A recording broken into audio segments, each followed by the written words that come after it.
তুমি অগ্রগামী হও সেই চিরস্থায়ী জান্নাতের দিকে, যেখানে রয়েছে চিরন্তন সুখ। যা মন চাইবে তাই পাবে, যা আদেশ করবে তাই দেওয়া হবে। জেনে রেখো, দুনিয়ার চাওয়া পাওয়ার পূর্ণতার স্থান নয়, দুনিয়া চাওয়া পাওয়ার পূর্ণতার স্থান নয়, দুনিয়া চাওয়া পাওয়ার পূর্ণতার স্থান নয়। জান্নাতি হচ্ছে এমন জায়গা যা তোমার সব আকাঙ্ক্ষাকে পূর্ণ করে দেওয়া হবে।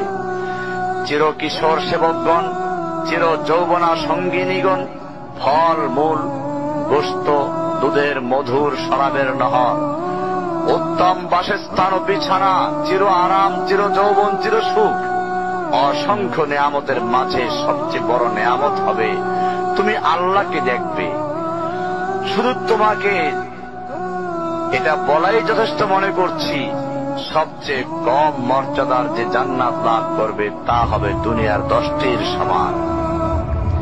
সুতরাং হে মুসলিম, হে ভাই, আল্লাহ তোমার প্রতি রহম করুন।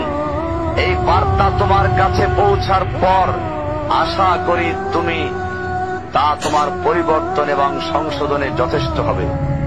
গতানুগতিক চিঠি হিসেবে নিও না আমার এই পত্রকে, ফেলে দিও না। এটা ফেলে দেওয়ার নয়, আল্লাহর জন্য বলছি। এর দ্বারা নিজেদেরকে সংশোধনের চেষ্টা করো।